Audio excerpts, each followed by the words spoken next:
Fala fera, olha a gente para mais um vídeo da nossa maratona. Lembrando que eu vou sempre deixar o card aqui para você assistir todos os vídeos desde o início na sequência. Esse vídeo de hoje é uma continuação do tema anterior, que a gente falou sobre movimento circular uniforme. Hoje a gente vai entender como a gente tem as transmissões de movimento circular. Isso pode aparecer em várias situações, bicicletas, portões, relógios e tudo que você imaginar em que engrenagens se conectam para gerar movimento. E aí a gente tem dois tipos de movimento.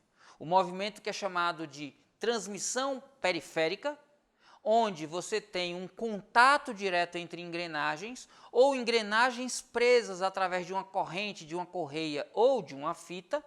E a gente tem a transmissão coaxial, mesmo, axial, eixo.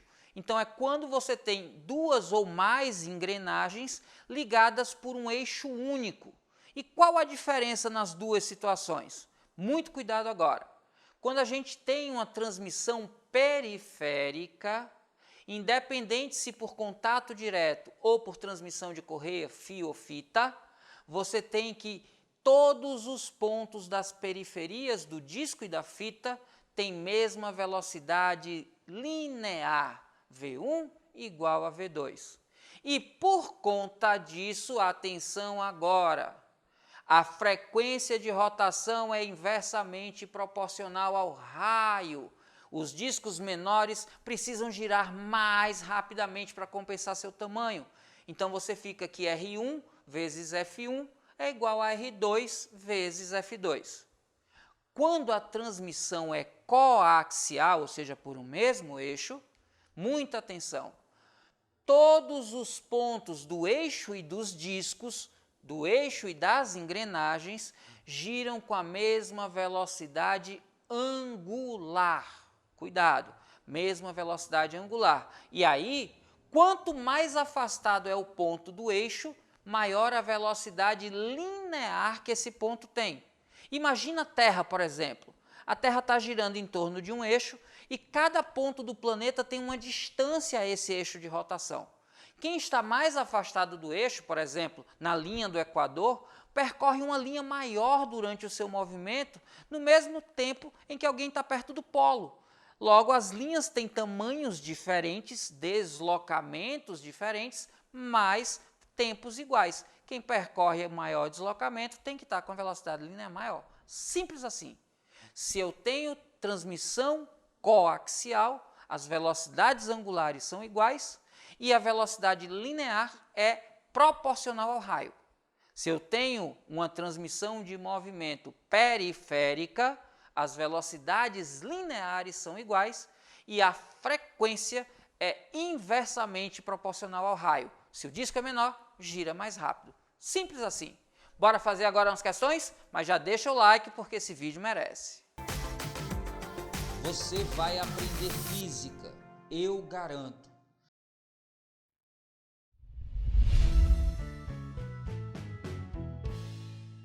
Fera, satélites de comunicação que estão parados em relação a um ponto fixo na Terra são chamados de satélites geoestacionários.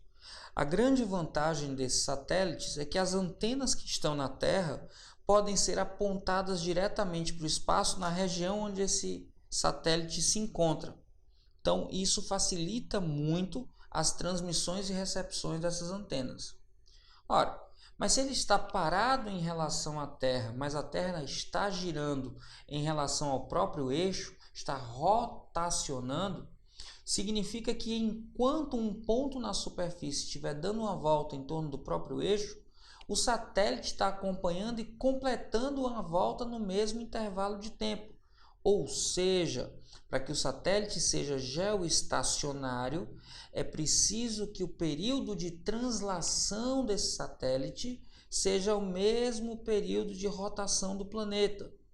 E isso faz com que as velocidades angulares de dois pontos, um ponto na superfície da Terra e o outro onde se encontra o satélite, tenham o mesmo valor. Ou seja, a velocidade de um ponto fixo na superfície da Terra tem a mesma velocidade angular que o satélite geoestacionário. Isso porque esse ponto e o satélite gastam o mesmo intervalo de tempo, tem o mesmo período de rotação em torno do eixo da Terra. A única alternativa que diz isso para a gente é a da letra B, B de boazinha, B de fácil, de tranquila demais. Vamos juntos, fera! E aí, fera, já merece seu like? Então cai matando aí nesse like e já sabe, se tiver dúvida, deixa nos comentários que eu respondo.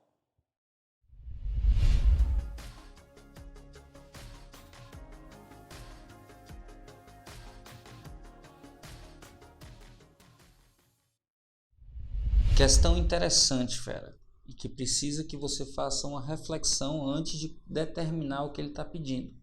O primeiro passo é identificar qual das configurações das 4 que foram apresentadas é possível e que é aquela que traz a maior rotação para o eixo AB, que traz o conjunto AB com a máxima rotação. Eu vou chamar esse conjunto aqui de 1 e vou chamar esse conjunto aqui de 2. Perceba que os conjuntos são presos por uma fita, por uma correia, por uma corrente. Sempre que isso acontecer, a transmissão de movimento é dita periférica. E aí, quando a gente tem uma transmissão do tipo periférica, a gente já sabe que a velocidade linear de um ponto da periferia do corpo 1 é igual à velocidade linear de um ponto da periferia do ponto 2. A gente pode escrever essa velocidade linear em função da velocidade angular. Então, a gente pode escrever ω1 vezes R1, e a gente pode escrever aqui V2 como ω2 vezes R2. Lembrando que a gente pode relacionar a velocidade angular com a frequência. Então, a gente poderia escrever 2π vezes F1 vezes R1. E aqui no lugar de velocidade angular 2, escrever 2π vezes F2. Isso vezes R2. Perceba que o 2π é constante, aparece nos dois lados da igualdade. Eu posso então simplificar. E aí eu ficaria então que F1 vezes o raio 1 é igual a F2 vezes o raio 2. Quando um produto é constante, as grandezas envolvidas são necessariamente inversamente proporcionais. Então, se eu quero um valor para a frequência do eixo, na frequência do disco AB que seja maior, eu tenho que escolher então o raio menor. Ora, eu tenho então aqui o raio A e o raio B. O raio A vale 4, o raio B vale 6 centímetros. Então, a gente vai escolher o menor deles, o raio A. E esse produto vai ser máximo quando esse produto aqui também for máximo. Ora, mas o F2 é constante, eu já sei o valor de F2. Para que um produto aumente, se um dos fatores é constante, então eu tenho que pegar o maior dos R's. No caso, entre C e D, o maior dos R's é 10 centímetros, que é o R de D. Então, a gente já identificou que para poder ter aqui no disco AB a máxima frequência, o raio que vamos escolher do lado AB é o raio A e o lado que vamos escolher do lado CD é o D. Então, eu vou ter, aqui agora eu vou fazer as contas para determinar a frequência 1 vezes o raio A é igual à frequência 2 vezes o raio de D. O que eu quero saber é quanto vale a frequência 1. O raio de A diz na questão que vale 4 centímetros. A frequência 2 foi dada na questão. A frequência 2 é igual a 4.800, atenção com a unidade, RPMs. E o raio D também foi dado na questão, vale 10 centímetros. Perceba que no primeiro membro da equação, raio está em centímetros, no segundo membro também está em centímetros. Então, a frequência 1 que eu vou encontrar está em RPMs. Para encontrar a frequência 1, o 4 que está multiplicando passa dividindo, e eu tenho em cima aqui no numerador 4.800 vezes 10, que dá 48.000, dividido por 4, são 12.000 RPMs. Só que ele pede a resposta em Hertz. Aí eu preciso me lembrar que a relação entre Hertz e RPM é 60. Hertz é uma volta por segundo. Então, em 1 segundo, uma volta, em 2 segundos, 2 voltas, em 3 segundos, 3 voltas, em 4 segundos, 4 voltas, em 1 minuto, 60 voltas. Por isso que para passar de Hertz para RPM, eu multiplico por 60. Logo, para passar de RPM para Hertz, eu vou fazer o contrário. Eu vou fazer uma divisão por 60. Então, a frequência F1 em Hertz vai ser igual a 12.000 dividido por 60. Quando você simplifica aqui 0 em cima, 0 embaixo, 1.200 divididos por 6, você encontra 200 Hz. Então, 1.200 RPM correspondem a 200 Hz. E a alternativa que diz isso para a gente é a da letra B. Então, a resposta correta é a letra B. B de boazinha, tranquila, desde que você conseguisse organizar as ideias, identificar quem eram os raios e depois substituir e fazer as contas com atenção. Tranquilo?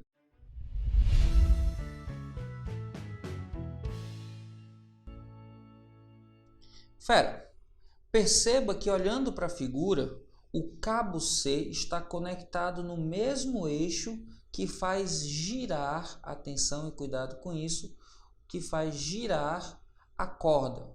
Tem um eixo por onde a corda se enrola e esse eixo está conectado ao cabo. Então, se a gente tem mesmos eixos, a gente tem uma conexão do tipo coaxial. E é muito importante que a gente lembre que quando a gente tem uma conexão coaxial, a gente já sabe que a velocidade angular é a mesma. No caso, para o eixo onde a corda está fixa e está presa e para o cabo C. Outra coisa que é importante que a gente precisa lembrar é que, por definição, as grandezas angulares são conseguidas dividindo a grandeza linear correspondente pelo raio. Então, eu posso encontrar velocidade angular dividindo a velocidade linear pelo raio. Isso para o eixo, isso para o cabo C. Outra coisa que é importante, perceba que a corda está encostada na periferia do eixo 1. Isso quer dizer que a velocidade 1 do eixo, que é da periferia do eixo, é a mesma da periferia da corda.